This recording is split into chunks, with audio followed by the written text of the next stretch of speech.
Good morning, Ian Crouch with your 8:30 Hunter News update. Trains are returning to service on the Hunter line following an earlier fatality at Sandgate.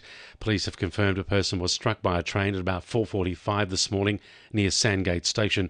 The Transport Management Centre says buses will continue to supplement trains while passenger services return to normal. A total fire ban is in place for the Greater Hunter region today. Hot and windy conditions are expected under extreme fire danger rating, increasing the risk of bush and grass fires. Rural Fire Service Inspector James Morris says conditions should ease later today. We are likely to see a southerly change, move through areas, reducing those temperatures, bringing cooler conditions.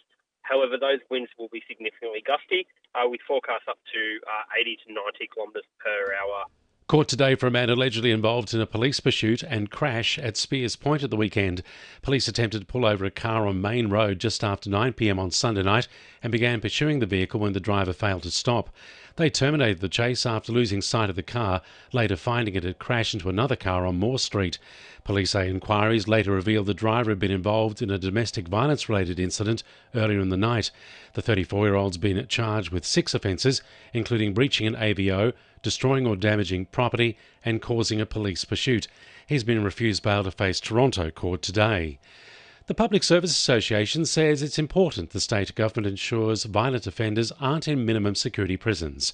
Corrections Minister Analak Chandathong yesterday announced a review of the system, Corrections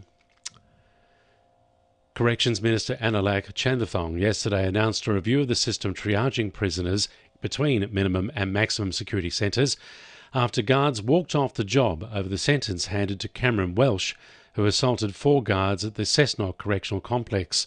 The association's David Bartle says legal proof requirements need to be considered. And it should be the civil standard, which is balance of probabilities, not beyond reasonable doubt.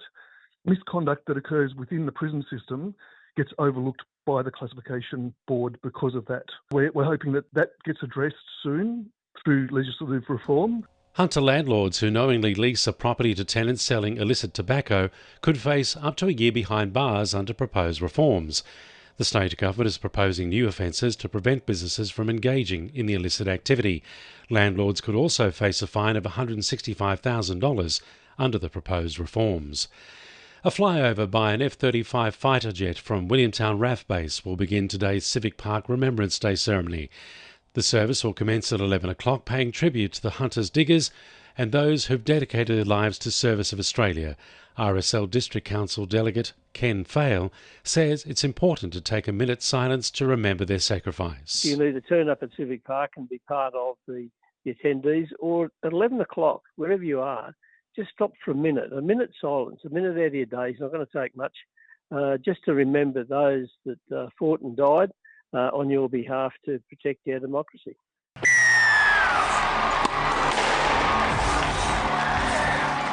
To NURFM Sport. Merewether local Thomas Fluke will swim at this year's Deaf Olympics in Tokyo next week. The 23-year-old was encouraged to start training after taking home 6 medals at the Australian Championships last year. Fluke says it would be great to take home some more medals. The Minerva Network's $300,000 proposition could position the Hunter as national leaders in women's sport. The not-for-profit supports female athletes through mentorship, development programs and networking opportunities. The organisation could make the Hunter region the nation's first regional chapter. And a photo has leaked of night skipper Kalen Ponga chatting with Warriors recruitment manager Andrew McFadden.